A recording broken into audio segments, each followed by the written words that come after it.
There are lots of ways we can do this.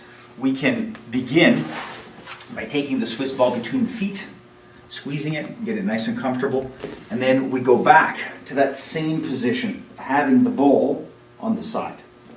So here, I can use this as an actual support. I need to pincer my legs together in order to have it, but then learning how to lift, I could use the wall for support, I can use the floor, but by doing this, I'm now learning what to engage. Even if I support with my hands, if I'm able, I can isolate all of those flexions. And so this is teaching me the very beginning of that arm screw into the head protection.